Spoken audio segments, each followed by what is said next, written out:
Pernahkah para sahabat Nabi radhiyallahu ta'ala anhum mengadakan 100 harinya Nabi Muhammad SAW? Atau Nabi kita Muhammad SAW mengadakan 100 harinya Khadijah, 1000 harinya Khadijah, haulnya Khadijah? Kalau Nabi SAW mengamalkan itu, bismillah kita amalin jamaah. Maka orang-orang di luar sana yang mengatakan andekan tahlil itu baik, pasti dilakukan sahabat, itu logika yang keliru. Sahabat, Bismillahirrahmanirrahim. Rabbi shrah li sadri wa yassir li amri wa hlul 'uqdatam min lisani yafqahu qawli wa shalli wa sallim wa barik ala habibika Mustafa Muhammadin wa ala alihi wa sahbihi asma'in. Nama ba'du. Ingkang sangat kula hormati Kiai Haji Agus Maksum Fatoni sedanten jamaah hikam ingkang kula hormati. Iki kula boten ngertos acara napa. Iki acara napa niki? Nggih ngaos niki kula insyaallah ngaos 20 menit. Terus boten niki dirungokno tenan niki. Terus kula cerita kitab hikam niku dikarang oleh masyhure disebut Ibnu Athaillah As-Sakandari. Niku muridipun Abul Abbas Al-Mursi. Ya, muridipun sinten? Abul Abbas Al-Mursi.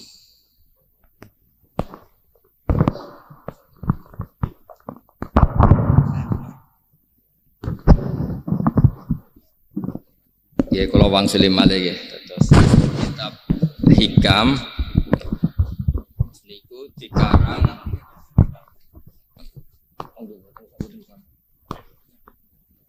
kitab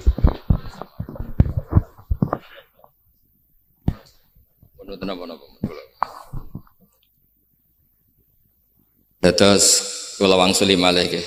Terus kitab hikam niku dikarang oleh Ibnu Athaillah napa As-Sakandari. Terus beliau adalah murid dari Abul Abbas Al-Mursi.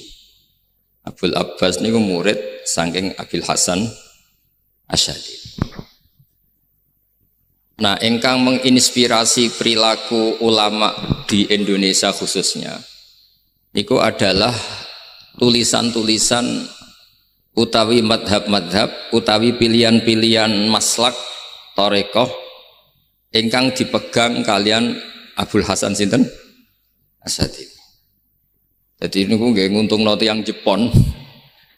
Madhab ini ora diunik.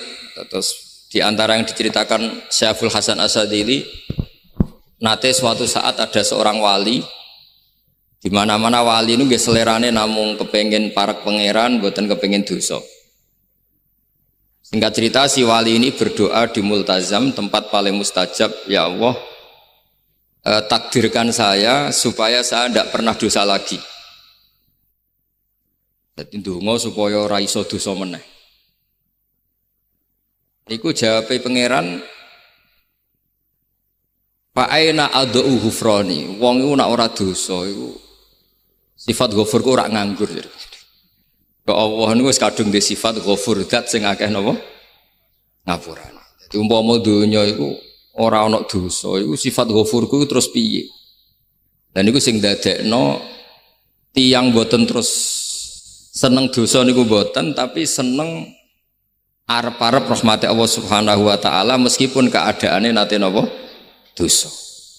Kemudian itu jadi madhab yang membedakan ahli sunnah dan tidak ahli sunnah. Kamane jadi gerakan ekstrim. Ini ku ahli sunnah ciri khasnya niku mbok wong tahu dosa kaya apa tetap dianggap Islam. Ada kelompok ekstrim khawarij sing darani wong nak dosa niku berarti wis napa ka. Jadi itu efeknya luar biasa dari madhab-madhab itu. Lalu kenapa madhab Abul Hasan Asy'ari yang kita pilih?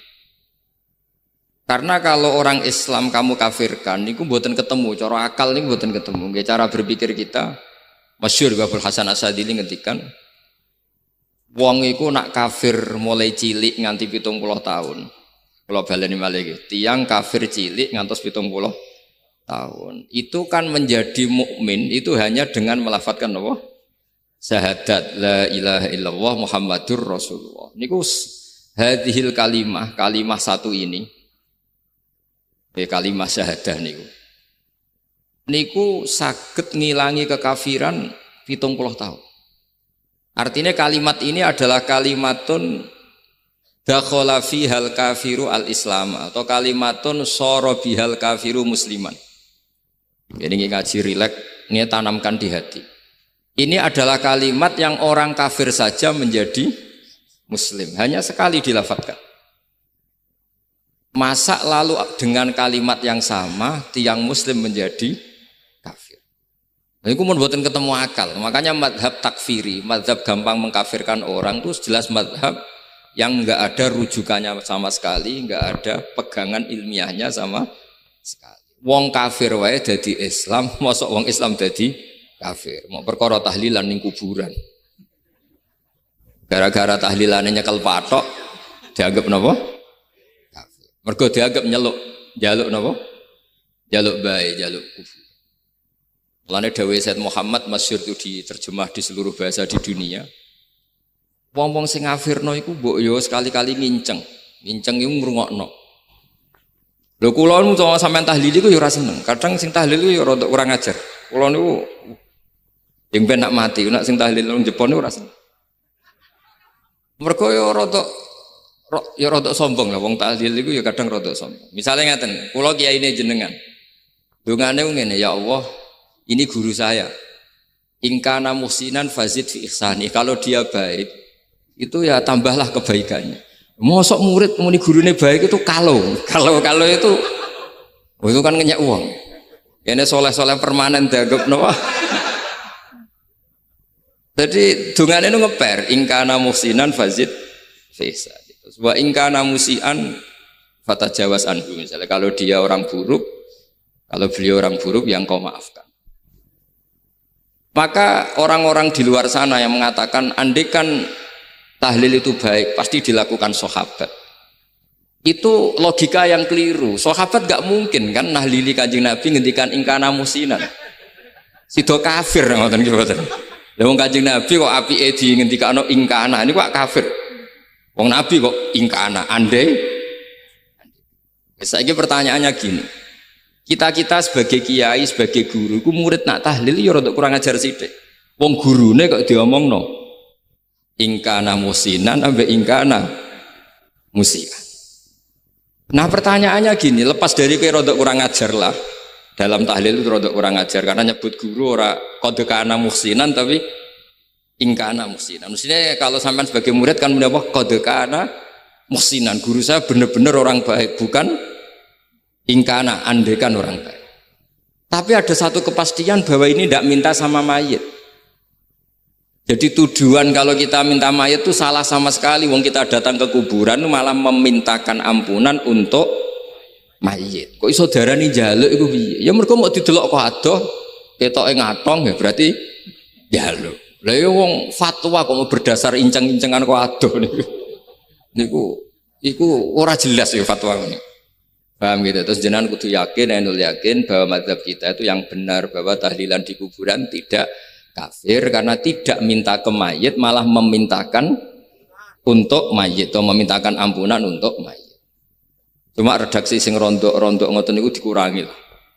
Nah kangge guru niku nggih dikurangi lah, dikurangi. Ya Allah, jenengan Maha Pengampun, kula suwun guru kula jenengan ampuni. Jadi ampun ngangge donga sing teng salat mayit. Nah sholat mayit itu kan memang ada sanatnya, memang semua bentuknya seperti itu. Tapi nak ning kuburan, kalau betul nanti itu ngotong Mbah Mun ngoten, ya Allah ini guru saya, engkau anugerahkan beberapa ilmu, beberapa amal yang manfaat untuk orang banyak. Kula suwun jenengan tampi, jenengan dat sing Maha Pengampun, jenengan ampuni. Dan betul ngangge ingkana ini, angen-angen muga aku dadi kiai ini tersinggung. Murid orang ajar, masuk darani gurune apik iku andekan. Tapi berhubung ra paham ya alhamdulillah ya tahlil yang Wali Songo ya buanter-banter nganggo mik. Lah sing kene paham ya rada risi, piye? Wali Songo darani ingkana iku piye?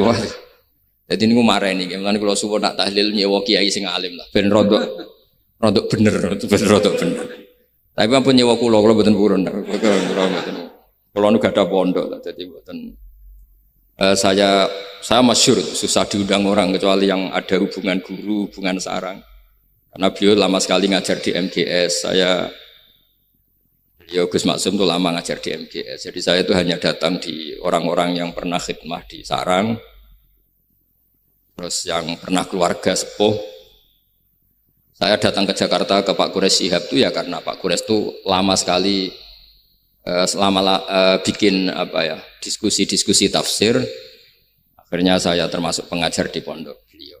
Jadi faktornya ya hanya karena itu, bukan yang lain.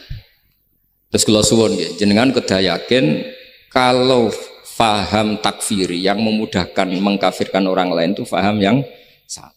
Karena itu bahaya. Terus bahaya kedua secara fikih. Secara fikih itu nanti repot. Kalau nanti di salah satu seminar itu sudah mau zuhur, ketemu satu narasumber yang gampang mengkafirkan orang. Itu separuh masjid, kebetulan mereka banyak yang bisa ngaji itu terus gak sholat zuhur. Gak sholat zuhur. Tanya sama mereka, lu kok gak sholat zuhur ini sudah masuk waktu? Kan sholat hanya wajib untuk orang muslim, kita akan kafir. Ya karena dikafirkan tadi kan, kalau bid'ah kan dikafirkan. Akhirnya gak kafir, sholat.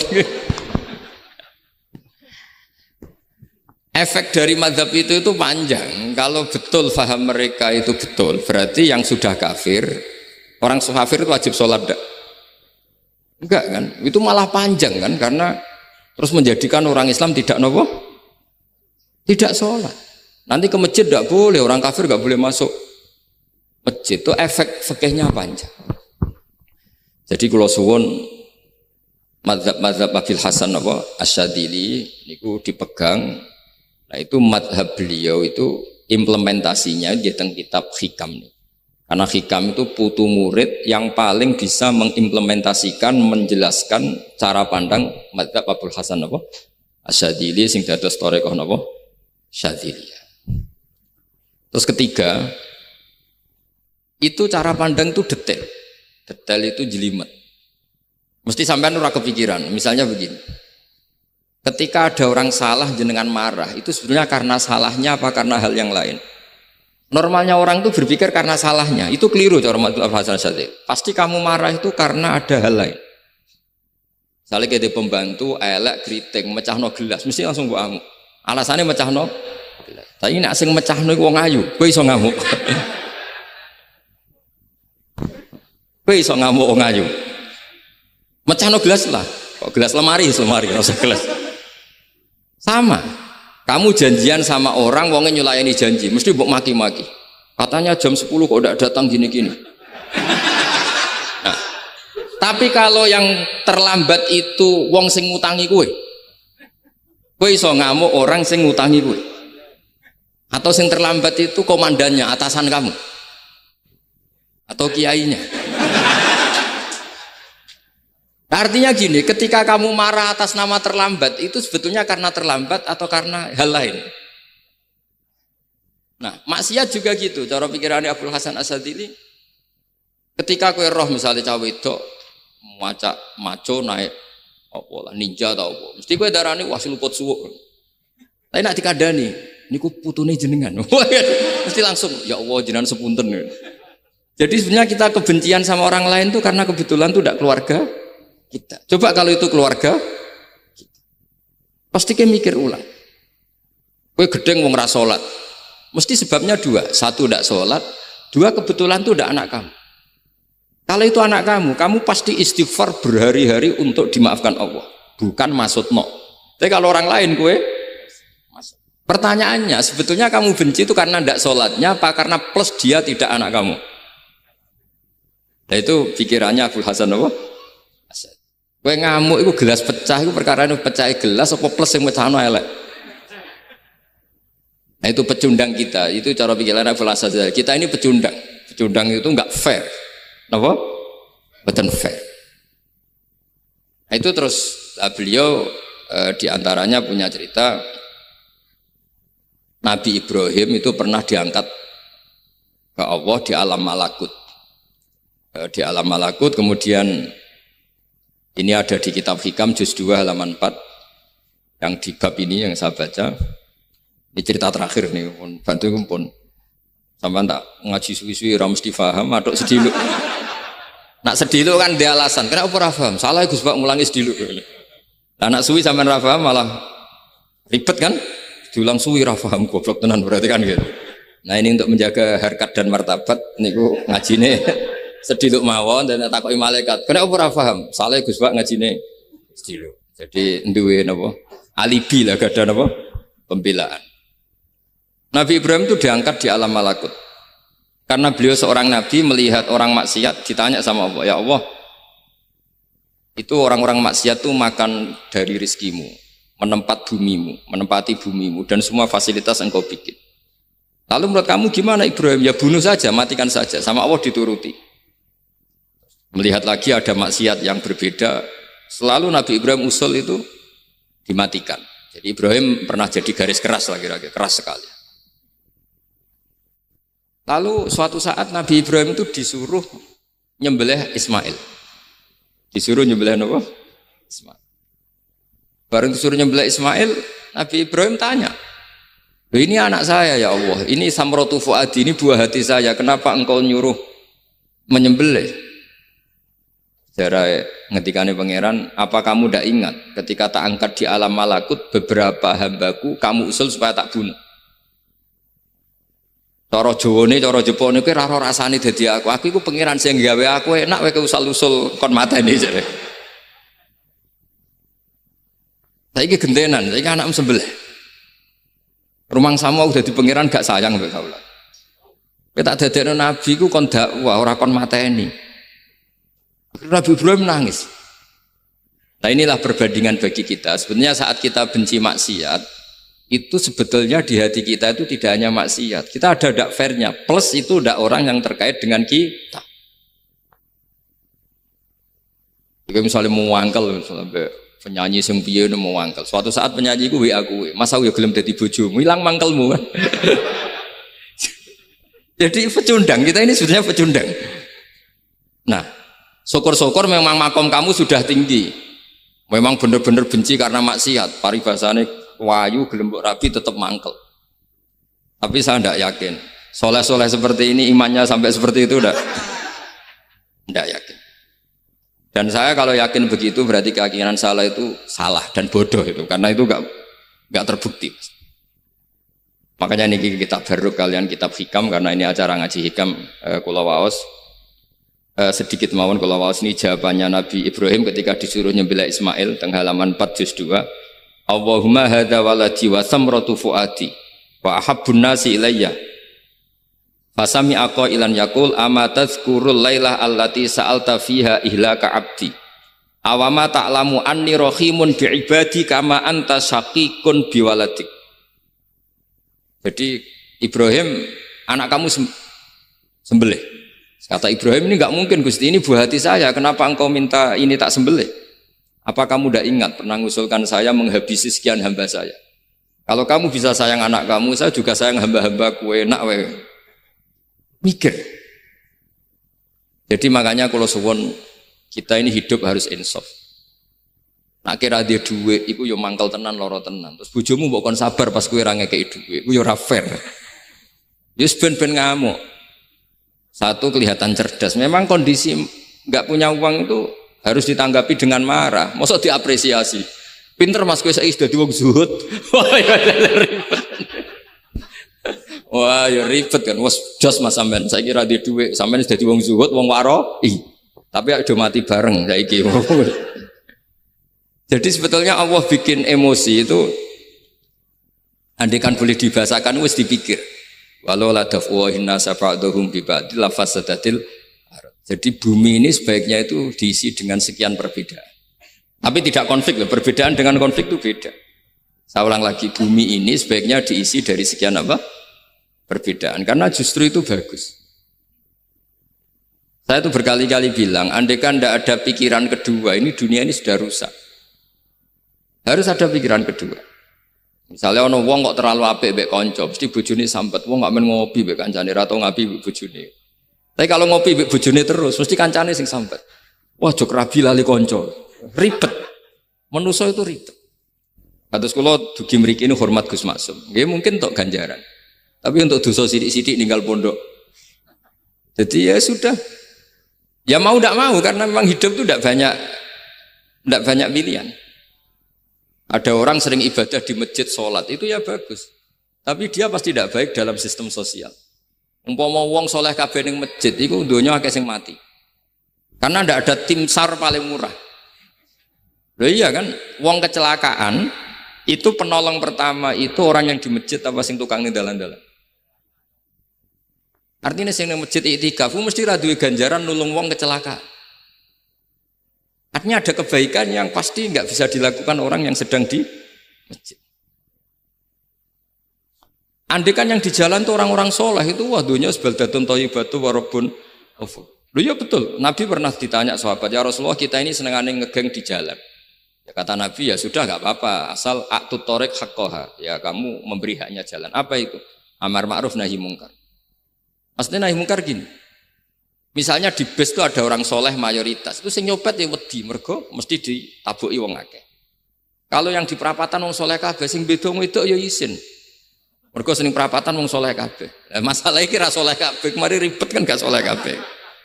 Jadi sebetulnya Indonesia itu aman kalau yang di jalan tuh soleh semua karena perempuan lewat gak diganggu, ada copet gak berani, semuanya aman. Maka di Islam itu menyebut kebaikan itu jumlahnya banyak sekali. Tidak bisa kamu wah hebat-hebatnya wong sing ning masjid terus, tidak bisa seperti itu. Andai kan semua orang di masjid, nah ono kecelakaan pertama yang nolong siapa? Nah ono wong golek alamat tuh takok sapa kabeh ning jero masjid. Ribet kan? Nah, makanya ini Quran bikin aturan wala taq'udu bi kulli siratin tu'iduna wa tasudduna an sabilillah. Yang enggak boleh itu duduk di jalan sambil mengganggu atau mengancam hal-hal yang baik. Tapi kalau duduk di jalan justru membantu hal-hal yang baik, maka ini disyariatkan oleh Islam.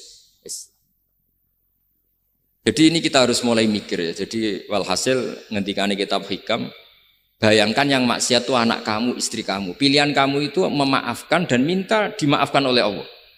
Tapi ketika orang lain kamu minta supaya dilaknati Allah, ini tidak fair. Jika kita diajari guru-guru kalau minta ampun ighfirli wali walidayya wali jami'il muslimina wal muslimat. Masih dikata wali jami'il muslimina al muslimat wal mu'minina wal mu'min. Itu filosofi yang luar biasa, kata jami' semuanya ya Allah engkau maafkan. Bukan keluarga saya tok, siapapun yang berkontribusi terhadap Islam ini engkau maafkan. Begitu juga di muqaddimah khutbah kula suwun harus ditradisikan wala alihi wa sahbihi ajmain. Kata ajmain ini kata pembeda. Mungkin orang baca hanya rutin, tapi kita yang nekuni ilmu, ajmain ini kata kunci. Fa inna ahla syiah akramu sahabiyan wa ahanu sahabiyan akhar. Jadi tradisi madhab syiah itu apa? Ada sahabat yang begitu dimulia-muliakan berlebihan kayak Sayyidina Ali, dan ada yang dihinakan kayak Abu Bakar dan Umar. Lalu pembedanya dengan ahli sunnah apa? Kita menghormati sahabat wa sahbihi ajmain. Jadi hadhil kalimah kalimatun fariqah. Ini kalimah pembeda. Jadi ajmain mboten kalimah rutin terus ono jimate ono kasiate niku mboten. Kita maklumatkan ke seluruh dunia bahwa mazhab ahli sunnah ditandai dengan wa ala alihi wa sahbihi ajmain. Mane dawuh Mbah Hasyim wa nukrimu ahlal bait wa nukrimu jami'a ashab Rasulillah sallallahu alaihi wasallam. Wa nukrimu jami'a ashabi Rasulillah sallallahu alaihi wasallam. Ciri utama mazhab Ahlussunnah apa? Menghormati keluarganya Nabi dan menghormati seluruh, ada kalimat apa? Seluruh sahabat. Jadi kata ajma'in itu kalimatun fariqah atau kalimatul fasl. Kalimat yang membedakan mana mazhab Syiah dan mazhab Ahlussunnah apa? Itu kalau jenengan ngaji teng Gus Maksum napa teng Kiai Haji Maksum di antara mazhabnya sinten? Nabi Ibrahim yang diceritakan Abul Hasan apa? Asyadili, kebencian kepada maksiat kita semua pasti benci maksiat. Tapi gak fair kan, yang satu kamu laknati, yang satu kamu doakan. Ujung-ujungnya apa? Ada unsur hadun nafsi. Kalau yang terkait dengan jenengan mbok dongakno di sepuro, Nah yang nggak ada terkait buat pasutno. Ini kan tidak fair. Padahal sama-sama apa? Maksiat. Terus kalau suwon polemik tentang ketentuan gimana hukumnya ziarah kubur, ya hukumnya baik karena mendoakan atau memintakan ampun untuk yang mati, bukan meminta sama yang mati. Udah Sayyid Muhammad kena arah percaya rungokno wong didelok kok ado pancen yo ngeri kan, patoke diusap-usap bariku ndonga delok kok ado kan iku njaluk kuburan padahal mayite ngeluhe perkara mau. Kadang nek sing kiai ini rapati iso ngaji sampean ingkana.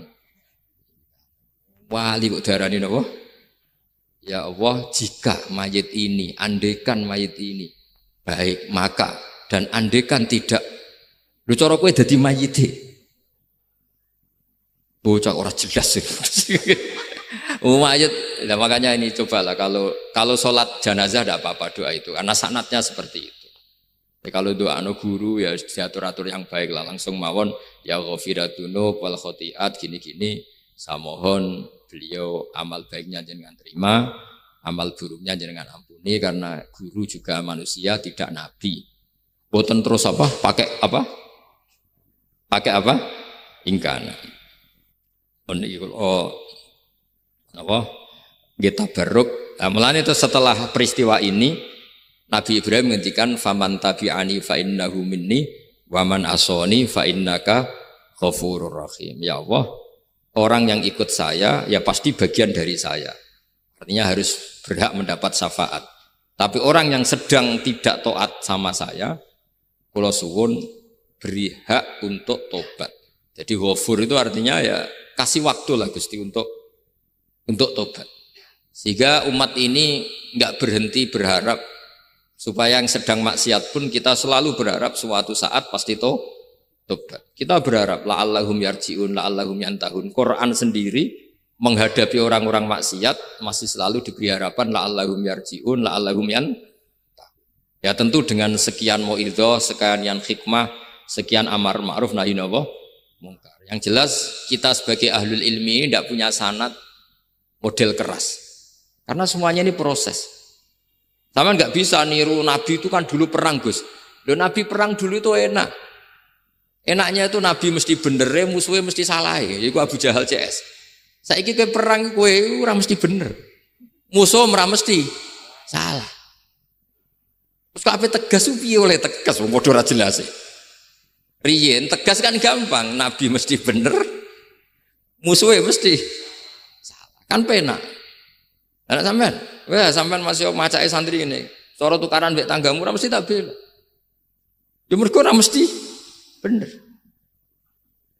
Wong bapak anak cerita kula, ana imam masjid sepuh, istiqomah geger mbek pengurus takmir. Ya kadang bener sing cah nom-nom. Ke imam masjid sing sepuh iku ndekne wong paling sepuh kudu dadi imam terus jare bapak. Iku istiqomah apa mau digenteni wong liya? Itu banyak alumni sarang, alumni Pelosok Lirboyo nganggur gara-gara sing tua itu mau digenteni. Nah, tapi misalnya kok sing nom ambisi ya salah, wong ono sing sepuh kok sing nom ambisi hidup itu udah banyak pilihan. Artinya gini loh, di wilayah istihad, di wilayah mikir itu potensi salah itu ada. Ya wow, kena abot keluargamu mesti sering ninggal bojo. Nah abot bojo mesti mengabaikan ibu kamu, saudara kamu. Nah ngono sing imbang Gus. Rai-rai pas-pasan wangel imbang. Ndak segampang itu ngelola keseimbangan itu ndak gampang. Karena hidup itu wakana bena dzalika qawama itu ngukurnya ndak gampang. Kalau sampean sholat soft awal terus. Ini ada ulama yang kritik meskipun sholat awal paling apik. Kowe iku sapa kok ngarep terus koyok paling bener. Jebule kok ngarep jebule salah. Lah yo kan kuatah. Orang maksa sholat awal terus nang Mekah, jebule salah. Jadi ono juga wali yang kalau sholat itu nggak gurih, ditakoki, kenapa kowe sering nggak gurih? Aku iku isin. Madhep pangeran kok hebat wae kok ngarep. Banyak juga cara pandang ini karena wilayah istihad. Napa wilayah napa? Wilayah istihad itu kayak iya kayak enggak. Makanya dalam masa misalnya gini contoh paling gampang. kalau ada bata, boto gaweane wong Rembang, cek wong Blora, itu kan sering kena telitong, dan telitong itu jadi materinya. Ono sapi ngising ning kono dibaro terus diolah jadi boto. Terus kemudian boto ini jadi masjid. Itu najis apa enggak? Najis kan, karena disuci enggak bisa, materinya najis. Itu hanya boleh di mazhab Abu Hanifah. Mazhab Abu Hanifah itu mengatakan alatut tadhir itu 3, air, turab, debu, dan anar, api. Alasannya mazhab Abu Hanifah, orang mukmin yang dosanya banyak itu disucikan dengan api neraka. Berarti api itu min alatit tadhir. Sebab itu boto yang sudah dibakar itu otomatis suci. Tapi saya berkali-kali fatwa, tidak boleh dikiaskan. Kalau kamu tidak ada air terus nyolder air, nggak boleh. Nanti ada orang mandi junub pakai api. Oh ya karu-karuan. Ya sudah. Contoh itu hanya gue boto mawon, coba praktek nak wudu ra ono banyu berarti oleh nganggo solder ya ndak. Tapi itu kan ilmu.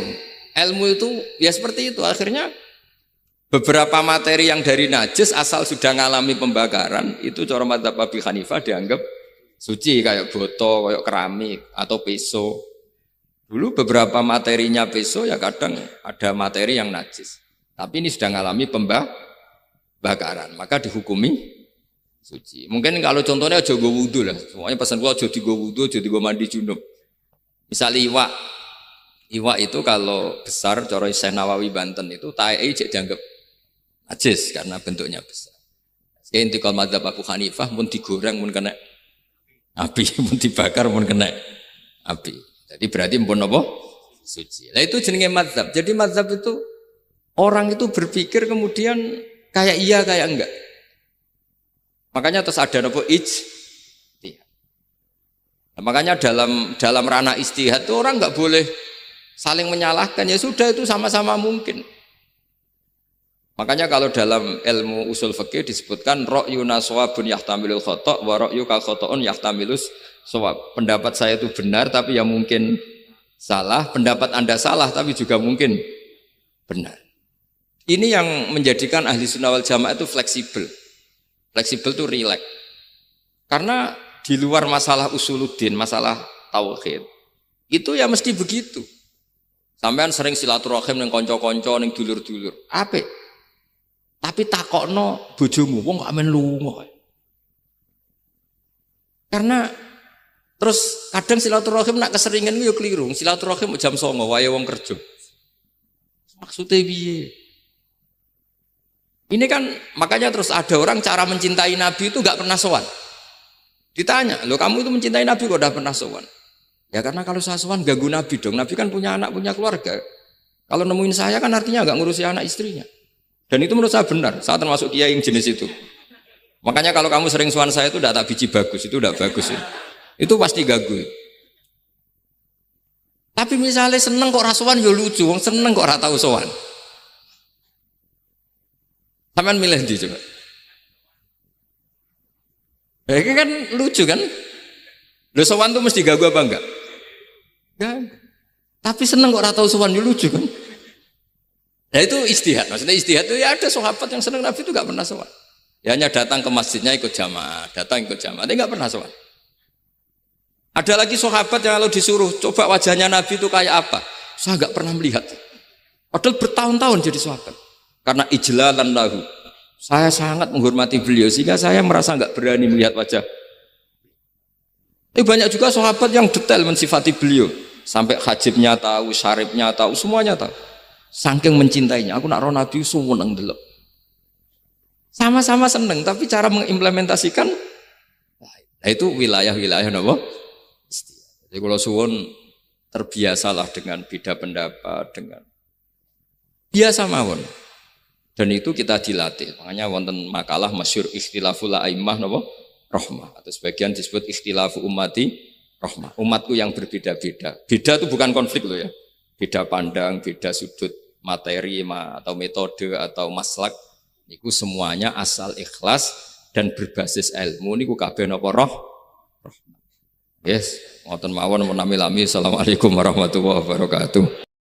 Nah, ini cobalah jadi etika kita, muhasabah kita. Jadi muhasabah itu cara berpikir kita set, kita pikir ulang. Ternyata semangatnya seorang nabi itu wastaghfir lidzambika walil mu'minun. Semangatnya itu memintakan ampun. Orang ahli tafsir tahu semua kalau nabi itu tidak mungkin dosa. Jadi itu khitabun nabi wa urida bihi ummatu, itu khitab nabi, tapi yang dimaksud itu umatnya, karena nabi tidak akan mengalami dzambun, tidak akan mengalami dosa. Sekarang enggak, kadang-kadang kita ini kalau orang lain salah itu semangat. Kalau di perusahaan ada teman salah, apalagi pimpinan salah itu seneng. Barokahnya salah bisa ganti kan gitu. Mungkin di dunia tokoh juga gitu, barokahnya ada tokoh salah, kita yang jadi populer sendiri. Tidak boleh seperti itu. Kita harus salimus sodri di jami'il muslimin. Jadi ini harus dilatih. Saya tadi matur sama Habib Ahmad, latihan kita jadi hidup. Nabi itu kalau resep jadi wali itu kata Nabi gampang. Kata Nabi, kalau kamu ingin disenangin Allah, ya sudah. Kalau kamu asbahta, amseta gini-gini, perasaan kamu, kata Nabi, jangan punya perasaan ghil sama orang muslimin. Itu sudah wadzalika min sunnati. Makanya Nabi ngendikan la yablughni ahadun an ahadin syai'an. Ada yang baca la yuballighni ahadun an ahadin syai'an. Seseorang jangan melaporkan ke saya tentang salahnya yang lain. Fa inni akhruju ilaikum wa ana salimus sadri. Karena saya ingin ketemu sampean semua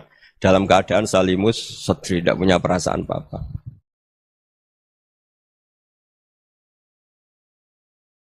Dalam konteks Indonesia, muhasabah itu sudah jadi perilaku ya.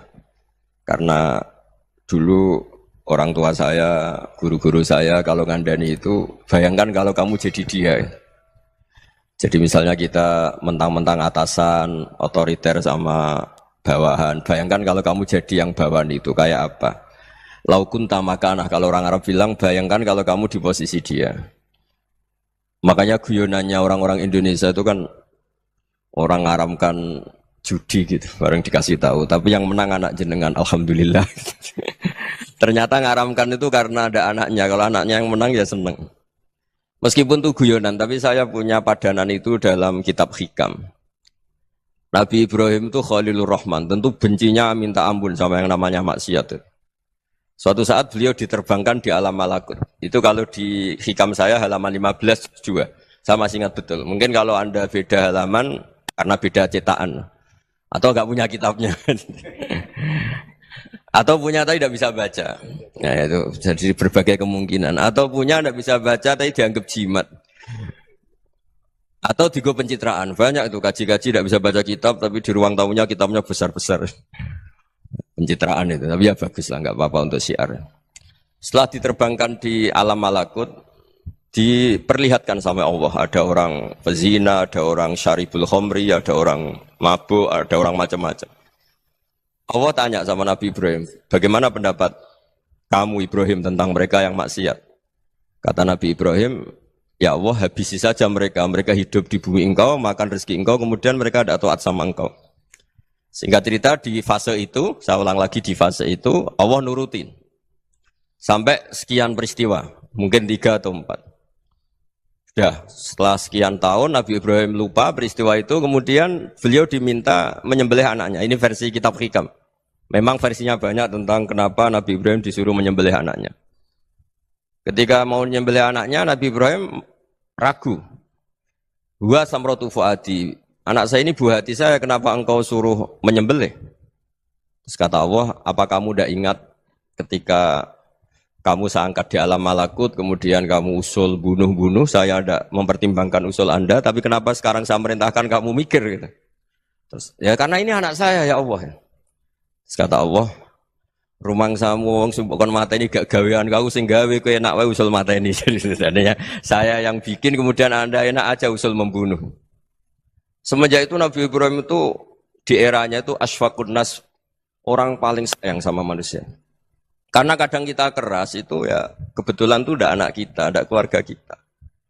Cara orang Jawa itu kan gitu ya, kalau ada perempuan terus macak yang macam-macam pakai sepeda motor cowok terus wah itu luput suwuk, semoga-moga gini. Tapi setelah dikasih tahu, niku ponakane jenengan, semoga-moga selamat.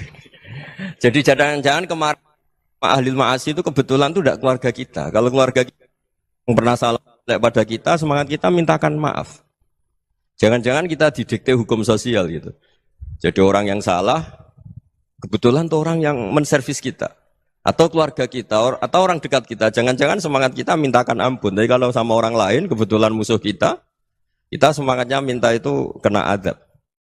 Nah ini yang nggak boleh dalam Islam. Islam mengajarkan niru Rasulullah SAW, Nabi itu rahmatal lil alamin. Bahkan kemarin saya ngaji virtual sama beberapa habaib, ada Habib Ali Al-Jufri dari Mesir, ada Habib Alwi dari Kuitang, ada Habib Nabil Al-Musawa. Dari sekian habaib itu saya masih ingat diantaranya yang didawuhkan rahmatan lil alamin itu ketika Nabi adahu kaumuh, disakiti oleh kaumnya, dan itu mereka masih kafir semua.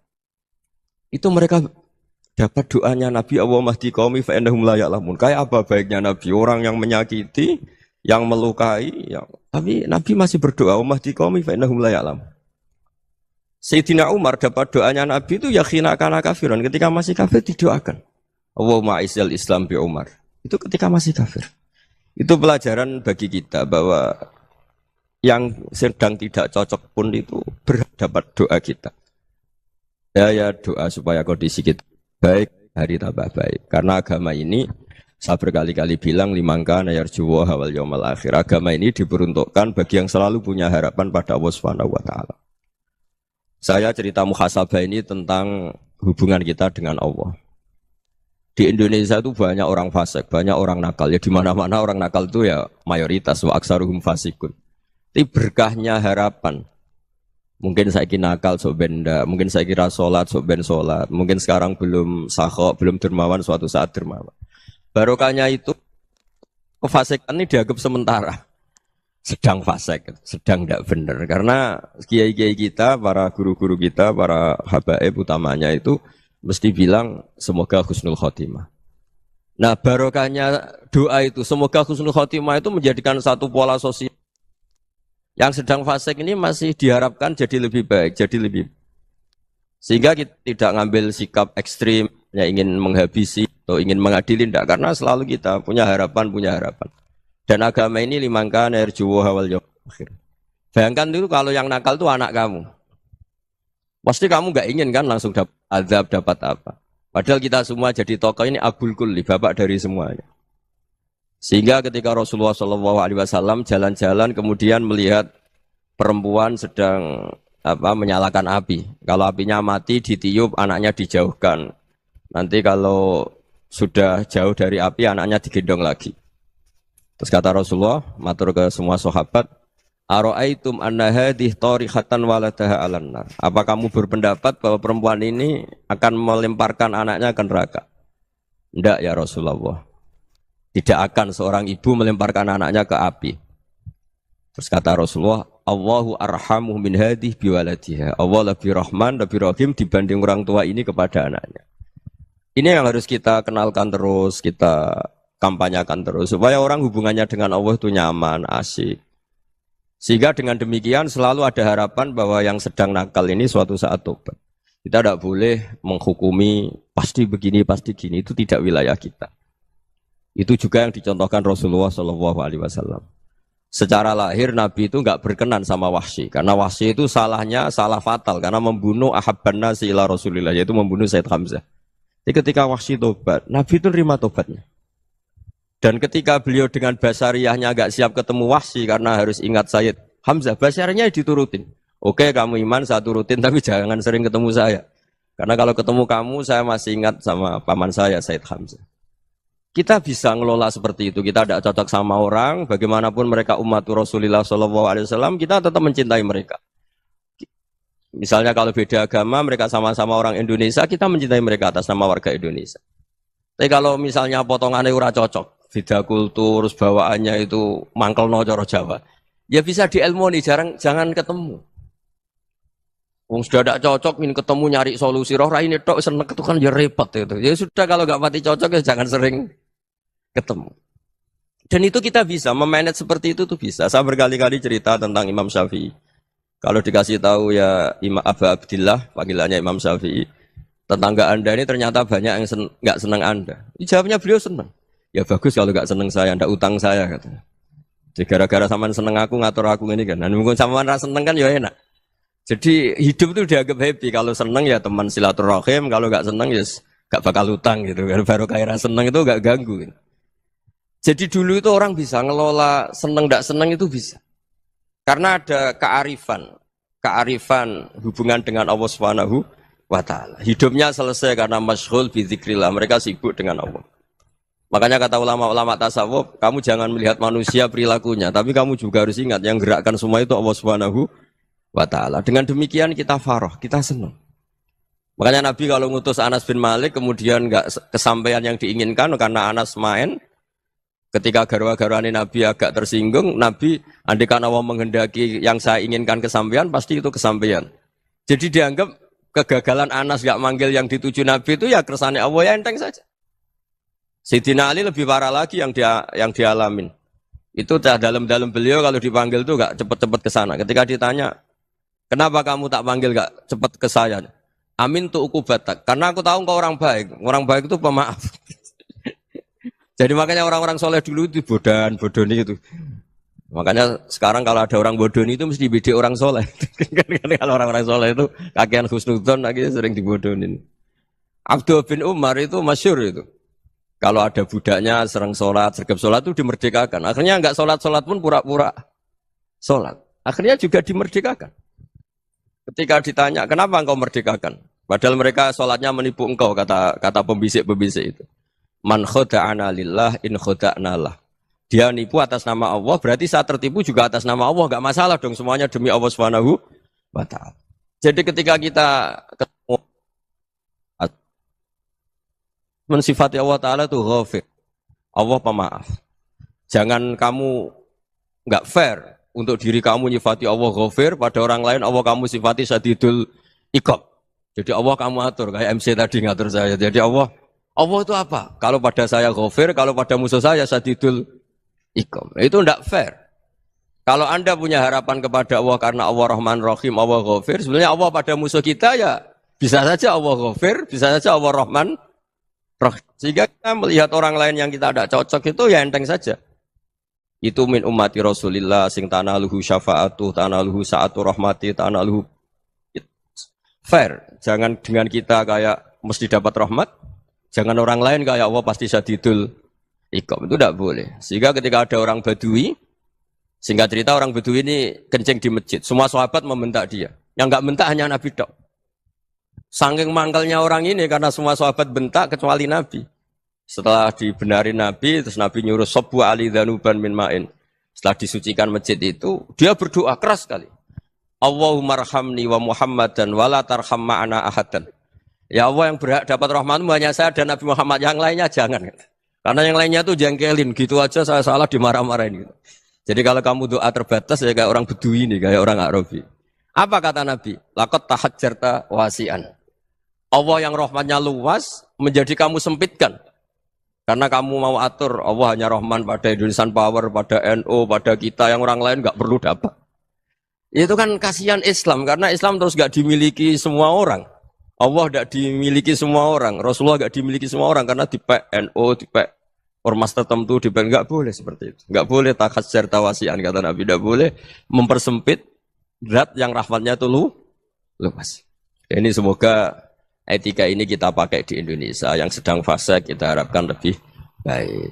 Yang sedang nggak dapat hidayah kita doakan dapat apa? Hidayah.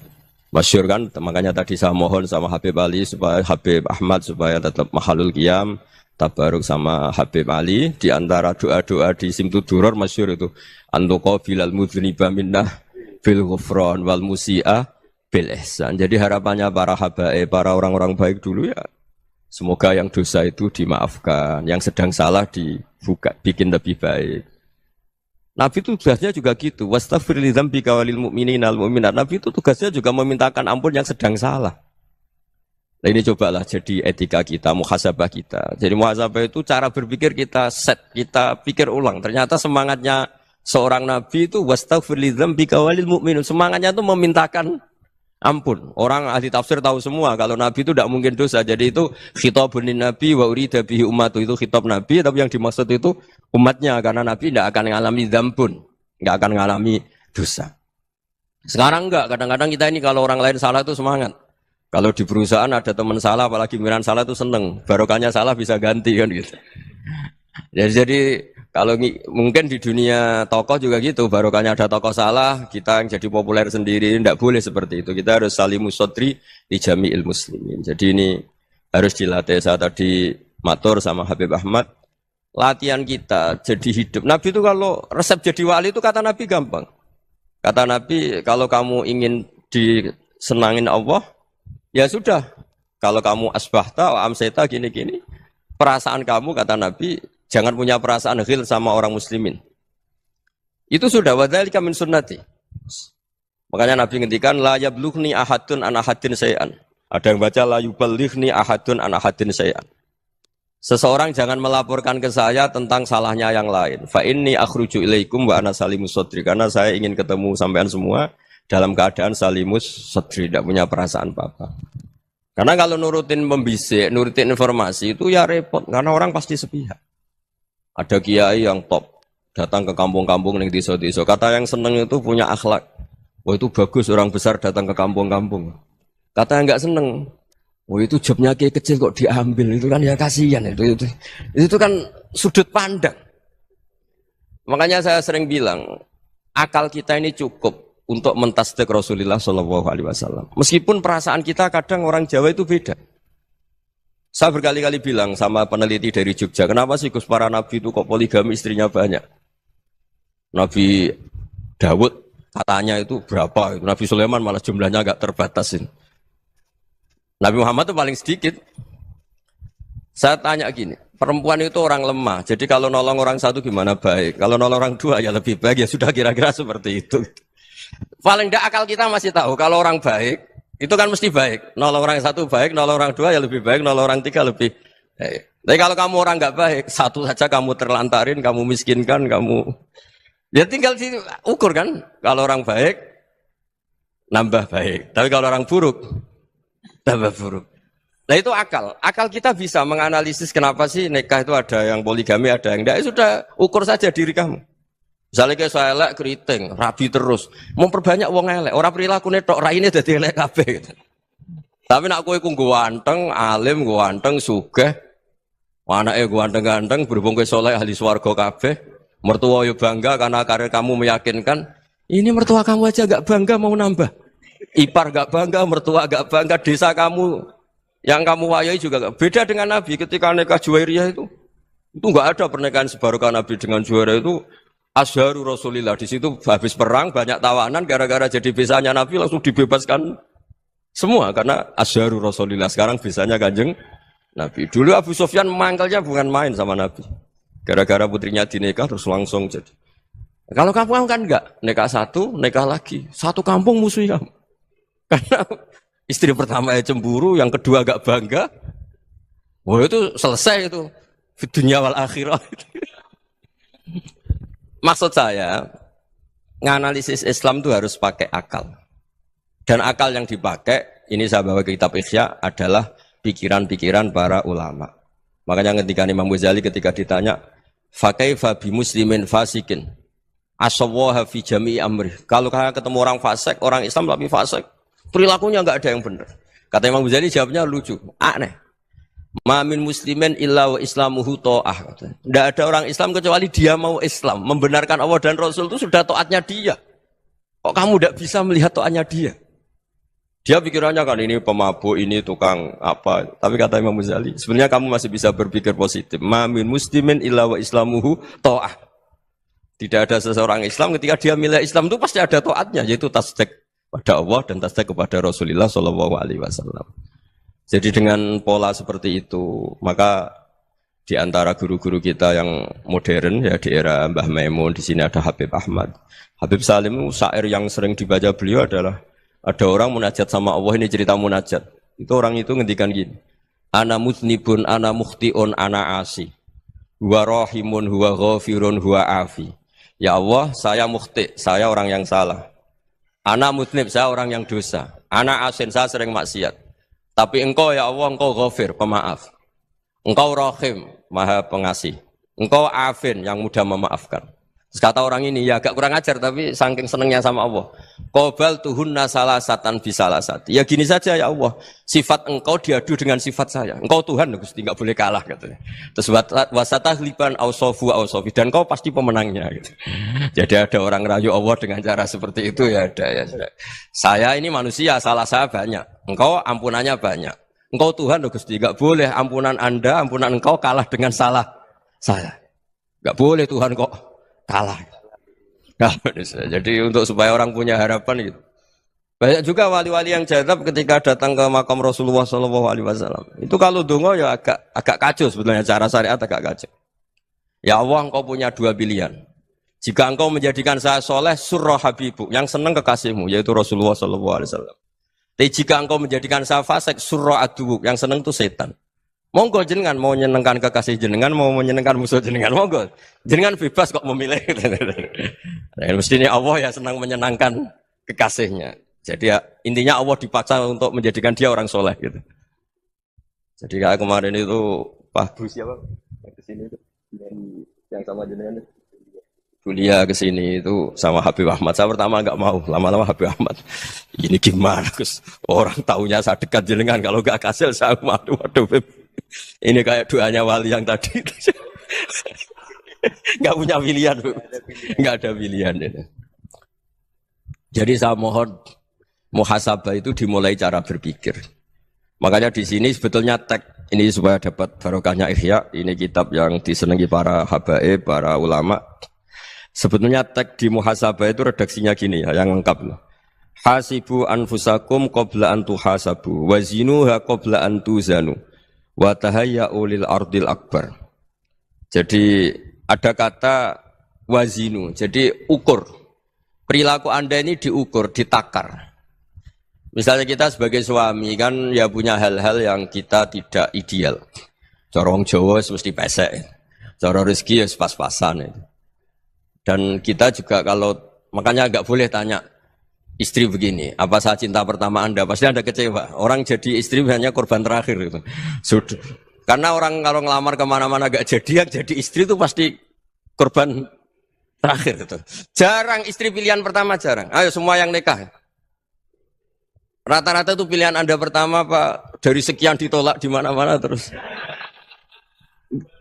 Ya perempuan terakhir. Kamu juga korban terakhir gitu. Itu wali-wali dulu kalau ngandani kita itu sederhana. Antal, ini masyhur diceritakan Habib Zain bin Semit dalam kitab Al-Manhajus Sawi. Anta lam tajid min nafsika kullama turid. Fa kaifa turidu min ghairika kullama turid. Kamu yang ingin ideal saja, kamu tidak menemukan pada diri kamu untuk menjadi ideal. Kamu kan ingin ganteng, ingin punya uang banyak, ingin perilaku Anda sempurna. Anda saja yang punya keinginan tidak bisa mewujudkan keinginan Anda sendiri. Fa kaifa turidu min ghairika ma turid. Jadi anta lam tajid min nafsika kullama turid. Fa kaifa turidu min ghairika kullama turid. Kamu yang punya keinginan saja. Misalnya saya ingin punya uang banyak, perilaku saya selalu benar, enggak pernah salah. Loh, saya yang ingin saja dengan diri saya enggak bisa untuk benar terus. Kok kamu berharap orang lain selalu benar? Jadi anta lam tajid ya sama. Kalau kamu menuntut istri kamu itu ramah, neriman, apa kamu neriman sama wajah istri Anda gitu? Engko yo pola ning dindi jajaki sana jajaki sini, kamu sendiri ndak kona apa. Jadi itu nasihat yang luar biasa. Anta lam tajid min nafsika kullama turid, fa kaifa turidu min ghairika kullama turid. Kamu mau menghormati semua orang, ndak mau kan? Kemudian Anda berharap semua orang menghormati kamu. Kamu tidak ingin kan orang lain semua menghujat kamu. Sementara kamu enak aja menghujat orang lain. Makanya Rasulullah SAW itu luar biasa ketika bikin kaidah sosial. Apa la yu'minu ahadukum hatta yuhibba li akhihi ma yuhibbu li nafsihi. Jadi kalau ukuran iman itu sederhana. Kalau sesuatu itu baik, nyaman bagi Anda ya bayangkan itu pada teman Anda. Misalnya Anda bangun tidur sudah acak-acakan, enggak punya uang, utang jatuh tempo, kan enggak ingin ketemu orang. Ya kamu jangan bertamu ke jenis ini karena dengan kamu yang alami juga gak siap ketemu orang. Makanya ada Habib Alim itu dilapuri sama seseorang. Beb, dulu teman saya itu ketika saya kaya itu sering main ke saya. Setelah saya miskin, mereka tidak main ke saya. Kata Habib itu bagus, sunnah begitu itu bagus.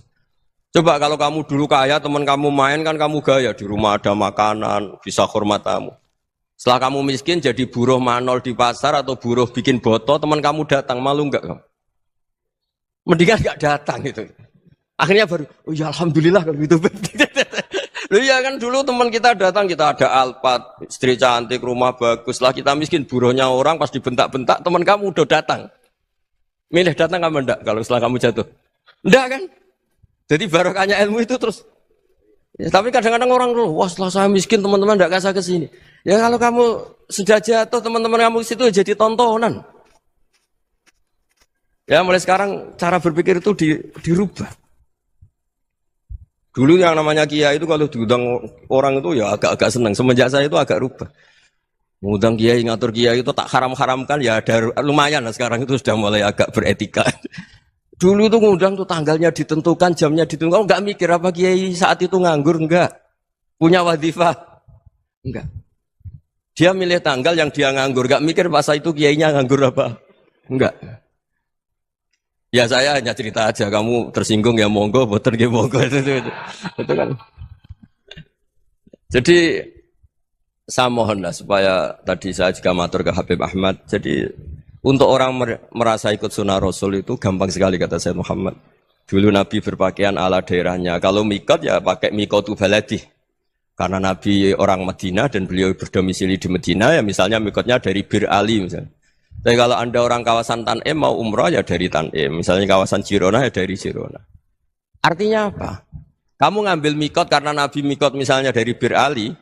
Bukan berarti kamu harus seperti Nabi di Bir Ali. Kamu orang Mekah misalnya kamu orang Tanim. Orang dia harus dari mikot itu apa? Baladi. Sama makanya di fikih-fikih itu kalau teknik anak. Nabi orang Arab halawiyatnya kurma ya kurma. Kalau orang Jawa sedegan. Semua podo-podo. Ya podo-podo manis. Jadi ini tabaruk sama Sayyid Muhammad, ini ada murid beliau, Habib Ahmad, sahabatnya. Supaya orang itu merasa ikut Nabi itu gampang sekali. Ini sahabatnya di halaman tadi disaksikan Habib Ahmad 433 di kitab apa begini?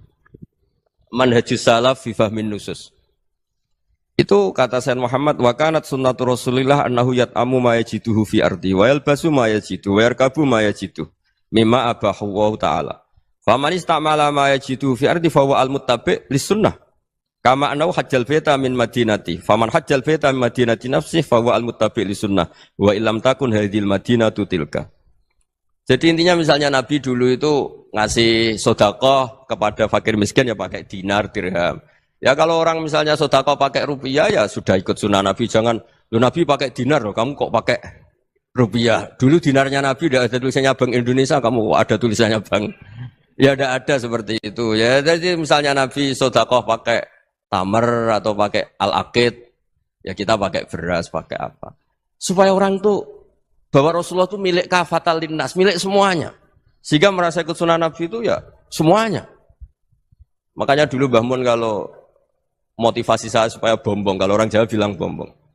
Wong Jawa itu mesti ono wong alim. Beliau menyontohkan pas itu Mbah Fadol, Senori, Mbah Ihsan Jambes. Itu bisa ngarang-ngarang kitab luar biasa. Padahal beliau bukan orang Arab.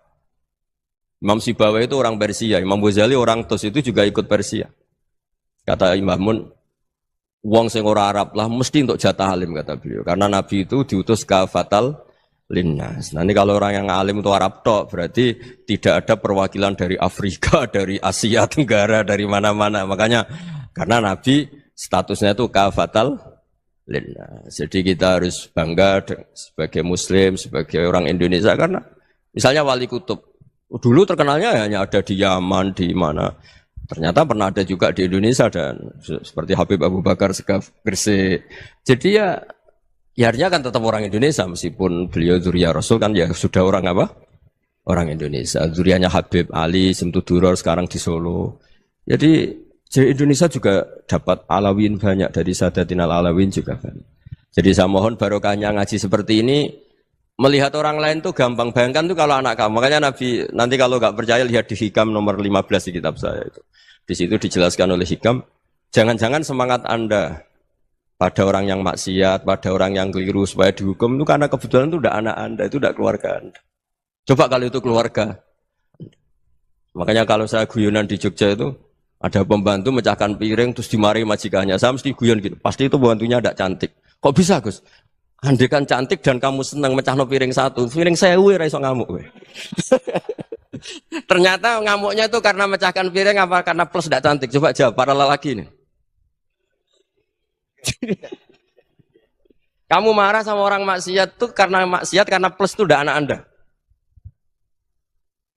Bayangkan kalau itu anak Anda. Itu hebatnya Rasulullah SAW. Karena kita yang salah pun kadung umatnya, Nabi tetap ngasih fasilitas syafaati li ahlil kabair min ummati. Kayak apa baiknya Nabi? Nggak ikut maksiat tapi ikut fasilitasi ngasih syafaat. Loh kalau li ahlil ibadah kan wajar. Nabi ketika ini syafaati li ahlil kabair min ummati. Ya karena tadi logika yang dibangun Rasulullah itu logika yang luar biasa. Kita semangat orang lain kena hukuman itu karena kita tidak punya ra'fah, tidak punya rahmah. Coba kalau Rasulullah yang bil mu'minina ra'ufur rahim, semangatnya itu mendoakan supaya tobat, mendoakan diampuni.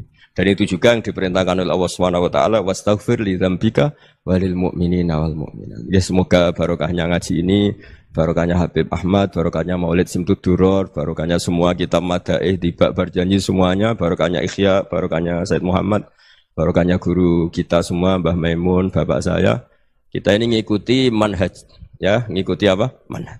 Saya sering didhawuhi Mbah Mun, kenapa ihdinas siratal mustaqim bukan siratoka?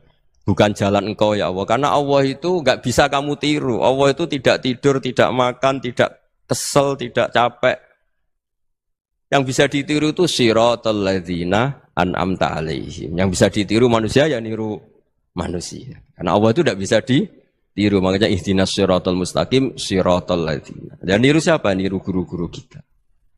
Termasuk niru cara pandang. Jadi misalnya ada orang awam di rumah itu hanya delok reng, delok tikus liwat, itu kan kayak nganggur. Kok ora tahajud malah mendelok reng. Melihatnya jangan gitu. Huwa tarokal ma'asiyah. Dia di rumahnya ndak dugem, ndak kemana-mana. Dia berarti malam itu tarkul ma'asi. Tidak nyopet, tidak garong, tidak ke tempat maksiat. Susahnya apa sih husnudzon? Jadi jangan lihat huwa tarkut tahajud, huwa tarokat tahajud, wa taroka qiyamal lail. Oke ya, namanya orang begitu ya tidak tahajud, tidak qiyamul lail. Tapi susahnya apa sih kamu bilang huwa tarokal ma'asiyah? Dia juga meninggalkan maksiat, dan tarkul maksiat itu ibadah. Supaya orang tuh gampang lah husnudzon sama orang muslim. Ini orang mukmin, orang yang luar biasa. Di mata Allah itu orang yang luar biasa. Kayak tadi Imam Ghazali, kalau saya ketemu orang muslim kemudian dia tidak pernah baik, gimana? Kata Imam Ghazali, ma min muslimin illa wa islamuhu ta'ah. Tidak ada orang Islam ketika dia mentasdihkan Allah dan Rasulullah, berarti dia juga punya taat. Ya ini latihan saja, sing iso nglakoni Habib Ahmad kula namung cerita mawon. Kula cerita secara akademik, saya punya kitab, saya baca dan alhamdulillah kita paham barokahnya para guru dan supaya terbiasalah. Sebaik-baiknya ibadah husnudzon billah wa husnudzon bil mu'minin. Soal tidak cocok ya diilmoni tadi ya, namanya enggak cocok ya jangan sering ketemu. Seperti Rasulullah SAW, beliau karena sangat mencintai Said Hamzah, ketemu orang yang pernah begitu sama Said Hamzah, ya beliau secara basyariah tidak siap. Tapi beliau secara cara bahasa sekarang, secara profesional, kalau beliau seorang nabi dan harus menerima tobatnya siapapun, ya diterima. Saya meskipun dengan A, B gak cocok karena dia begini-begini sama saya, tapi saya ingat dia sholat, dia baca sholawat, dia mencintai Rasulullah. Ya kita hormat. Ya soal gak cocok ya di manage tadi ya. Zurhiban, tasdid huban. Kalau gak pati cocok ya jangan sering ketemu bawaannya enak nanti. Ya semuanya itu diilmoni lah. Makanya ngendikane Ma'ruf Al-Qurhi ada yang baca Al-Kharki, mangqala fil yaumi salasa marrat wa marham ummata Muhammad kutiba minal abdal. Karena semangat mencintai siapapun satu hari sering baca marham ummata Muhammad, wa ma asli ummata Muhammad, wa ma tajawaz an ummati Muhammad. Itu mesti kutiba minal abdal. Dia pasti termasuk wali abdal. Maksudnya semangat mencintai. Ya dilatih lah. Misalnya Indonesia Power atau PLN, andai kan tidak ada PLN itu kayak apa? Orang nggak bisa ngaji, tidak bisa aktivitas, ya barokahnya ada PLN, barokahnya jasanya. Kita sadar, tidak semua kebaikan kita ini memenuhi keinginan orang banyak. Orang banyak ingin listrik, ingin saluran apa, dan itu kadang yang mewujudkan orang lain atau kelompok lain. Ya karena itu manfaat ke orang lain ya kita doakan. Karena khairunas anfa'uhum linnas. Sehingga kita terbiasalah ngakui orang lain. Seperti semangatnya Rasulullah SAW, semuanya itu didoakan, semuanya diinginkan kebaikannya. Bahkan Nabi gak putus asa sampai di akhirat. Ketika Nabi lain sudah putus asa karena sudah akhirat, sampai dimintai syafaat semuanya bilang nafsi, nafsi. Karena merasa semuanya enggak punya nyali di depan Allah. Karena ini sudah akhirat, sudah finish. Tapi apa Rasulullah? Analah. Ya sudah, saya sanggup mensyafaati kalian. Terus kata Nabi, fa'atiyal arsya. Saya mendatangi aras, fa'akhiru lahu sajidan, saya sujud.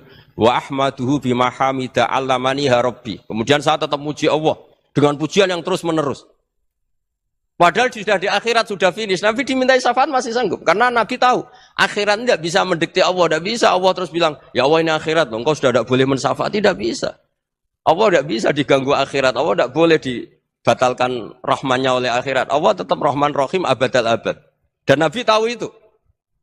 Makanya kata para ulama, fa Muhammadun Ahmadu min ghairihi. Jadi Nabi Muhammad namanya dua yang terkenal. Sebenarnya banyak yang terkenal dua. Muhammad sama Ahmad. Ketika Nabi punya nyali memuji Allah di akhirat atau sudah di akhirat, itu fa Muhammadun Ahmadu min ghairi. Ketika Nabi lain sudah tidak punya nyali muji Allah karena sudah akhirat, Nabi Muhammad tetap berani muji Allah di saat seperti itu. Makanya Ahmadu di situ kata ulama itu af'al tafdil. Fa Muhammadun Ahmadu min ghairi. Kanjeng Nabi lebih memuji Allah di saat yang Nabi lain sudah tidak punya nyali untuk muji Allah di saat itu.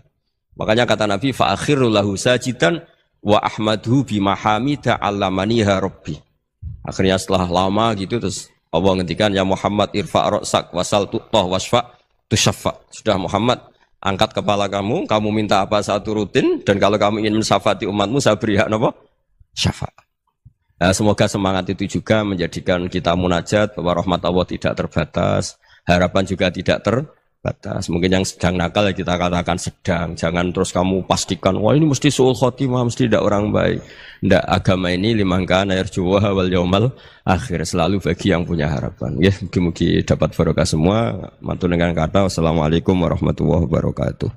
Dalam konteks Indonesia, muhasabah itu sudah jadi perilaku ya. Karena dulu orang tua saya, guru-guru saya kalau ngandani itu, bayangkan kalau kamu jadi dia ya. Jadi misalnya kita mentang-mentang atasan, otoriter sama bawahan. Bayangkan kalau kamu jadi yang bawahan itu kayak apa? Laukun tamakanah, kalau orang Arab bilang, bayangkan kalau kamu di posisi dia. Makanya guyonannya orang-orang Indonesia itu kan orang ngaramkan judi gitu, bareng dikasih tahu. Tapi yang menang anak jenengan, alhamdulillah. Ternyata ngaramkan itu karena ada anaknya. Kalau anaknya yang menang ya seneng. Meskipun itu guyonan, tapi saya punya padanan itu dalam kitab Hikam. Nabi Ibrahim itu Khalilur Rahman, tentu bencinya minta ampun sama yang namanya maksiat. Suatu saat beliau diterbangkan di alam malakut. Itu kalau di Hikam saya halaman 15 juga. Saya masih ingat betul. Mungkin kalau Anda beda halaman karena beda cetakan. Atau enggak punya kitabnya. Atau punya tapi tidak bisa baca. Nah itu jadi berbagai kemungkinan. Atau punya tidak bisa baca tapi dianggap jimat. Atau digo pencitraan. Banyak itu kaji-kaji tidak bisa baca kitab tapi di ruang tamunya kitabnya besar-besar. Pencitraan itu. Tapi ya bagus lah, nggak apa-apa untuk syiar. Setelah diterbangkan di alam malakut, diperlihatkan sama Allah. Ada orang pezina, ada orang syaribul khomri, ada orang mabuk, ada orang macam-macam. Allah tanya sama Nabi Ibrahim, bagaimana pendapat kamu Ibrahim tentang mereka yang maksiat? Kata Nabi Ibrahim, ya Allah habisi saja mereka. Mereka hidup di bumi engkau, makan rezeki engkau, kemudian mereka tidak taat sama engkau. Singkat cerita di fase itu, saya ulang lagi di fase itu, Allah nurutin. Sampai sekian peristiwa, mungkin 3 atau 4.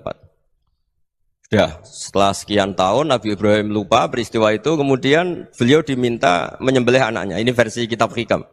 Memang versinya banyak tentang kenapa Nabi Ibrahim disuruh menyembelih anaknya. Ketika mau menyembelih anaknya, Nabi Ibrahim ragu. Wa samratu fuadi, anak saya ini buah hati saya, kenapa engkau suruh menyembelih? Terus kata Allah, apa kamu tidak ingat ketika kamu saya angkat di alam malakut, kemudian kamu usul bunuh-bunuh, saya tidak mempertimbangkan usul Anda, tapi kenapa sekarang saya merintahkan kamu mikir gitu. Terus, ya karena ini anak saya ya Allah. Terus kata Allah, rumang samu wong sumpukon mata ini gak gawean kau sing gawe kowe enak wae usul mata ini. Jadi sebenarnya saya yang bikin, kemudian Anda enak aja usul membunuh. Semenjak itu Nabi Ibrahim itu di eranya itu asfaqun nas, orang paling sayang sama manusia. Karena kadang kita keras itu ya kebetulan tuh udah anak kita, ada keluarga kita. Cara orang Jawa itu kan gitu ya, kalau ada perempuan terus macak yang macam-macam pakai sepeda motor cowok terus wah itu luput suwuk, semoga-moga gini. Tapi setelah dikasih tahu, niku ponakane jenengan, semoga-moga selamat. Jadi jangan-jangan kemarin ahli ma'asi itu kebetulan tuh tidak keluarga kita. Kalau keluarga kita yang pernah salah pada kita, semangat kita mintakan maaf. Jangan-jangan kita didikte hukum sosial gitu. Jadi orang yang salah, kebetulan tuh orang yang menservis kita. Atau keluarga kita, atau orang dekat kita. Jangan-jangan semangat kita mintakan ampun. Jadi kalau sama orang lain, kebetulan musuh kita semangatnya minta itu kena adab. Nah ini yang nggak boleh dalam Islam. Islam mengajarkan niru Rasulullah SAW, Nabi itu rahmatal lil alamin. Bahkan kemarin saya ngaji virtual sama beberapa habaib, ada Habib Ali Al-Jufri dari Mesir, ada Habib Alwi dari Kuitang, ada Habib Nabil Al-Musawa. Dari sekian habaib itu saya masih ingat diantaranya yang didawuhkan rahmatan lil alamin itu ketika Nabi adahu kaumuh, disakiti oleh kaumnya, dan itu mereka masih kafir semua. Itu mereka dapat doanya Nabi Allah mahdi qaumi fa innahum la ya'lamun. Kayak apa baiknya Nabi, orang yang menyakiti, yang melukai, tapi Nabi masih berdoa mahdi qaumi fa innahum la ya'lamun. Sayyidina Umar dapat doanya Nabi itu yakhina kana kafiran, ketika masih kafir didoakan. Allahumma aizzal Islam bi Umar. Itu ketika masih kafir. Itu pelajaran bagi kita bahwa yang sedang tidak cocok pun itu berdapat doa kita. Ya doa supaya kondisi kita baik, hari tambah baik. Karena agama ini, saya berkali-kali bilang, limangka nayarjuwa hawal yawmal akhir. Agama ini diperuntukkan bagi yang selalu punya harapan pada Allah Subhanahu wa Ta'ala. Saya cerita muhasabah ini tentang hubungan kita dengan Allah. Di Indonesia itu banyak orang fasik, banyak orang nakal. Ya di mana-mana orang nakal itu ya mayoritas, wa aksaruhum fasikun. Tapi berkahnya harapan. Mungkin saya kira nakal sok benda, mungkin saya kira sholat sok ben sholat, mungkin sekarang belum sakhok, belum dermawan, suatu saat dermawan. Barokahnya itu kefasikan ini dianggap sementara, sedang fasik, sedang tidak benar. Karena kiai-kiai kita, para guru-guru kita, para habaib utamanya itu mesti bilang semoga husnul khotimah. Nah barokahnya doa itu, semoga husnul khotimah itu menjadikan satu pola sosial. Yang sedang fasik ini masih diharapkan jadi lebih baik, jadi lebih. Sehingga kita tidak ngambil sikap ekstrim, yang ingin menghabisi atau ingin mengadili, tidak. Karena selalu kita punya harapan. Dan agama ini limangka nerjuwo hawal yawmal akhir. Bayangkan itu kalau yang nakal itu anak kamu. Pasti kamu nggak ingin kan langsung dapat azab, dapat apa. Padahal kita semua jadi tokoh ini abul kulli, bapak dari semuanya. Sehingga ketika Rasulullah SAW jalan-jalan kemudian melihat perempuan sedang menyalakan api. Kalau apinya mati ditiup, anaknya dijauhkan.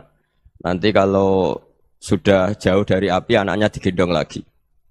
Terus kata Rasulullah, matur ke semua sahabat, Aro'aitum anna hadih tarihatan waladaha alan nar. Apa kamu berpendapat bahwa perempuan ini akan melemparkan anaknya ke neraka?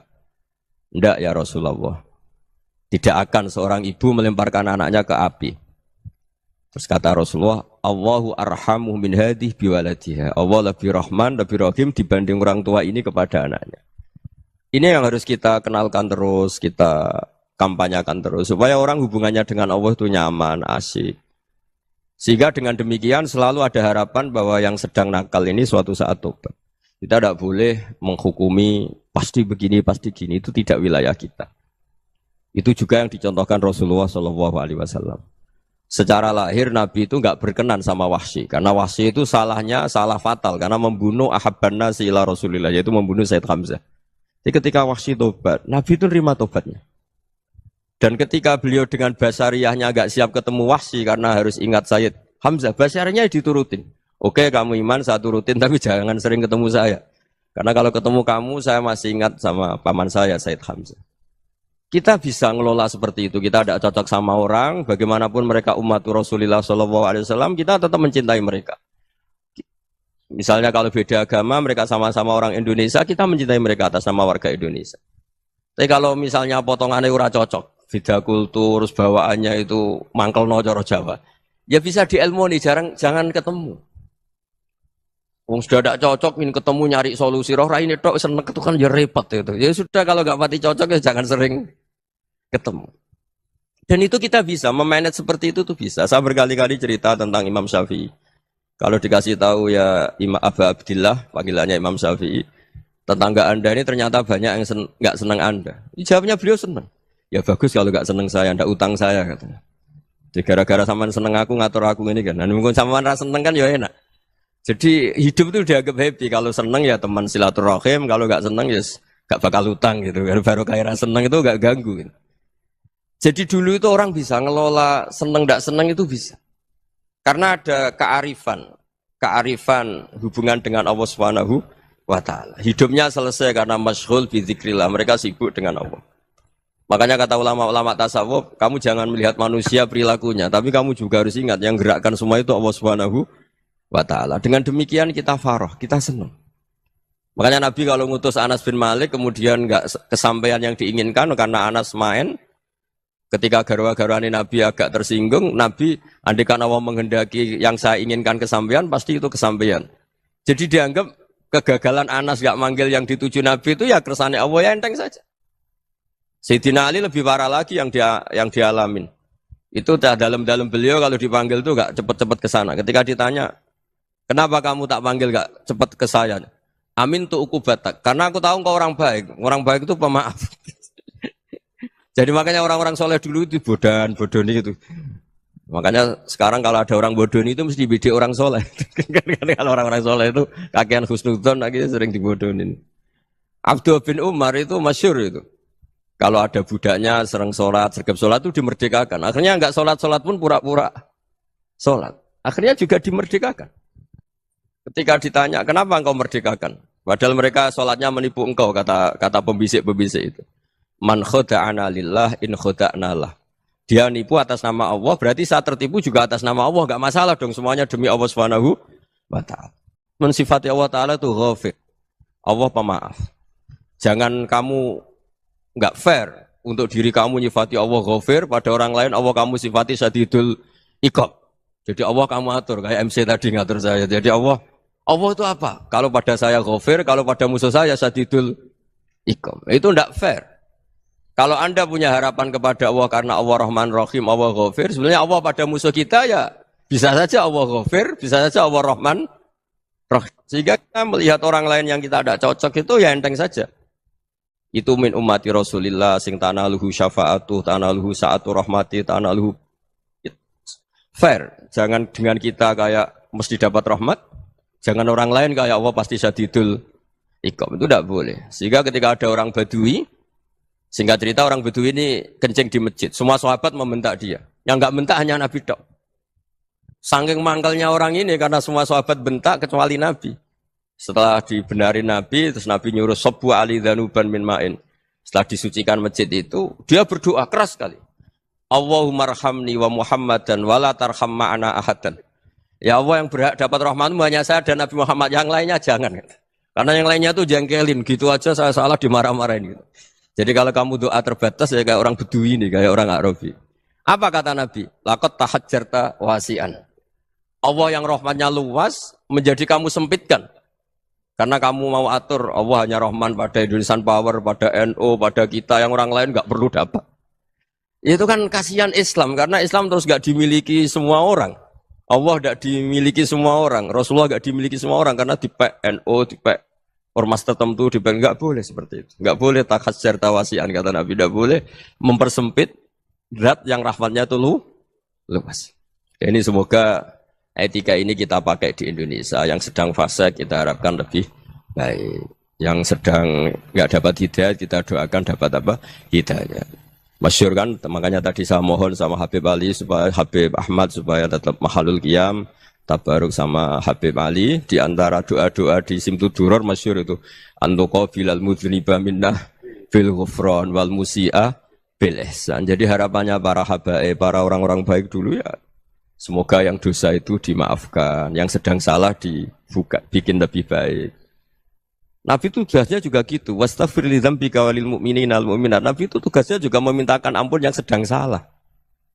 Nah ini cobalah jadi etika kita, muhasabah kita. Jadi muhasabah itu cara berpikir kita set, kita pikir ulang. Ternyata semangatnya seorang Nabi itu wastaghfir li dzambika walil mu'minun. Semangatnya itu memintakan ampun. Orang ahli tafsir tahu semua kalau Nabi itu tidak mungkin dosa. Jadi itu khitabun Nabi wa urida bihi ummatu, itu khitab Nabi, tapi yang dimaksud itu umatnya karena Nabi tidak akan mengalami dzambun, tidak akan mengalami dosa. Sekarang enggak, kadang-kadang kita ini kalau orang lain salah itu semangat. Kalau di perusahaan ada teman salah, apalagi pimpinan salah itu seneng. Barokahnya salah bisa ganti kan gitu. Jadi kalau mungkin di dunia tokoh juga gitu, barokahnya ada tokoh salah, kita yang jadi populer sendiri, tidak boleh seperti itu. Kita harus salimus sodri di jami'il muslimin. Jadi ini harus dilatih. Saya tadi matur sama Habib Ahmad, latihan kita jadi hidup. Nabi itu kalau resep jadi wali itu kata Nabi gampang. Kata Nabi, kalau kamu ingin disenangin Allah, ya sudah. Kalau kamu asbahta, amseta, gini-gini, perasaan kamu, kata Nabi, jangan punya perasaan ghil sama orang muslimin. Itu sudah, wadzalika min sunnati. Makanya Nabi ngendikan, la yablughni ahadun an ahadin syai'an. Ada yang baca, la yuballighni ahadun an ahadin syai'an. Seseorang jangan melaporkan ke saya tentang salahnya yang lain. Fa inni akhruju ilaikum wa ana salimus sodri. Karena saya ingin ketemu sampean semua dalam keadaan salimus sodri, tidak punya perasaan apa-apa. Karena kalau nurutin membisik, nurutin informasi itu ya repot. Karena orang pasti sepihak. Ada kiai yang top, datang ke kampung-kampung ning desa-desa. Kata yang seneng itu punya akhlak. Wah itu bagus orang besar datang ke kampung-kampung. Kata yang enggak seneng, oh itu jobnya kayak kecil kok diambil, itu kan ya kasihan itu kan sudut pandang. Makanya saya sering bilang akal kita ini cukup untuk mentasdik Rasulullah SAW. Meskipun perasaan kita kadang orang Jawa itu beda. Saya berkali-kali bilang sama peneliti dari Jogja, kenapa sih Gus para nabi itu kok poligami istrinya banyak? Nabi Dawud katanya itu berapa? Itu Nabi Sulaiman malah jumlahnya agak terbatasin. Nabi Muhammad itu paling sedikit. Saya tanya gini, perempuan itu orang lemah, jadi kalau nolong orang satu gimana baik, kalau nolong orang dua ya lebih baik, ya sudah kira-kira seperti itu. Paling tidak akal kita masih tahu, kalau orang baik, itu kan mesti baik. Nolong orang satu baik, nolong orang dua ya lebih baik, nolong orang tiga lebih baik. Tapi kalau kamu orang nggak baik, satu saja kamu terlantarin, kamu miskinkan, kamu... Ya tinggal ukur kan, kalau orang baik, nambah baik. Tapi kalau orang buruk, tambah buruk. Nah itu akal. Akal kita bisa menganalisis kenapa sih nikah itu ada yang poligami, ada yang enggak. Ya sudah, ukur saja diri kamu. Misalnya kayak saya elek keriting, rabi terus. Memperbanyak wong elek. Orang perilaku netok, raine dadi elek kabeh. Gitu. Tapi nak kowe ku ganteng, alim, ganteng, sugih. Anake ganteng-ganteng, berhubung kowe saleh ahli swarga kabeh. Mertua yo bangga karena karir kamu meyakinkan. Ini mertua kamu aja enggak bangga mau nambah. Ipar gak bangga, mertua gak bangga, desa kamu yang kamu wayai juga gak. Beda dengan Nabi ketika nikah Juwairiyah itu gak ada pernikahan sebarokah Nabi dengan Juwairiyah itu asharu Rasulillah. Di situ habis perang banyak tawanan gara-gara jadi besanya Nabi langsung dibebaskan semua karena asharu Rasulillah. Sekarang besanya Kanjeng Nabi. Dulu Abu Sufyan mangkalnya bukan main sama Nabi. Gara-gara putrinya dinikah terus langsung jadi. Kalau kamu kan enggak, nikah satu, nikah lagi. Satu kampung musuh kamu. Karena istri pertama cemburu, yang kedua agak bangga. Wah itu selesai itu. Di dunia wal akhirah. Maksud saya, nganalisis Islam itu harus pakai akal. Dan akal yang dipakai, ini saya bawa ke kitab Ihya, adalah pikiran-pikiran para ulama. Makanya ketika Imam Ghazali ketika ditanya, fakaifa bi muslimin fasikin asawwaha fi jami'i amri. Kalau ketemu orang fasik, orang Islam tapi fasik, perilakunya enggak ada yang benar. Kata Imam Ghazali jawabnya lucu, aneh. Ma min muslimin illa wa islamuhu ta'ah. Tidak ada orang Islam kecuali dia mau Islam, membenarkan Allah dan Rasul itu sudah taatnya dia. Kok kamu tidak bisa melihat taatnya dia? Dia pikirannya kan ini pemabuk, ini tukang apa. Tapi kata Imam Ghazali, sebenarnya kamu masih bisa berpikir positif. Ma min muslimin illa wa islamuhu ta'ah. Tidak ada seseorang Islam ketika dia milih Islam itu pasti ada taatnya, yaitu tasdik pada Allah dan tasdik kepada Rasulullah SAW. Jadi dengan pola seperti itu, maka di antara guru-guru kita yang modern ya di era Mbah Maimun, di sini ada Habib Ahmad. Habib Salim syair yang sering dibaca beliau adalah ada orang munajat sama Allah, ini cerita munajat. Itu orang itu ngendikan gini. Ana mutnibun, ana mukhtiun, ana asi. Huwa rahimun, huwa ghafirun, huwa afi. Ya Allah, saya mukhti, saya orang yang salah. Ana mutnib, saya orang yang dosa. Ana asin, saya sering maksiat. Tapi engkau ya Allah, engkau ghafir, pemaaf. Engkau rahim, maha pengasih. Engkau afin, yang mudah memaafkan. Kata orang ini ya agak kurang ajar tapi saking senengnya sama Allah. Qobal tuhunna salasatan bisalasati. Ya gini saja ya Allah, sifat engkau diadu dengan sifat saya. Engkau Tuhan Gusti, enggak boleh kalah katanya.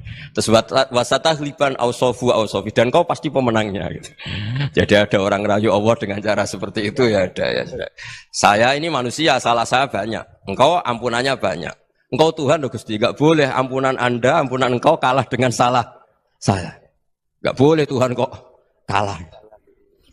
Jadi untuk supaya orang punya harapan gitu. Banyak juga wali-wali yang jadab ketika datang ke makam Rasulullah SAW. Itu kalau dongo ya agak kacau sebetulnya cara syariat agak kacau. Ya Allah, engkau punya dua pilihan. Jika engkau menjadikan saya soleh, surah habibu, yang senang kekasihmu, yaitu Rasulullah SAW. Tapi jika engkau menjadikan saya fasik, surah adubu, yang senang itu setan. Monggo jenengan mau menyenangkan kekasih jenengan, mau menyenangkan musuh jenengan, monggo. Jenengan bebas kok memilih. Nah, mestinya Allah ya senang menyenangkan kekasihnya. Jadi ya, intinya Allah dipaksa untuk menjadikan dia orang soleh gitu. Jadi kayak kemarin itu Pak Bu siapa? Yang kesini itu yang sama jenengan. Kuliah kesini itu sama Habib Ahmad. Saya pertama nggak mau, lama-lama Habib Ahmad. Ini gimana Gus? Orang taunya saya dekat jenengan, kalau nggak kasih saya waduh. Ini kayak doanya wali yang tadi. Nggak punya pilihan, nggak ada pilihan.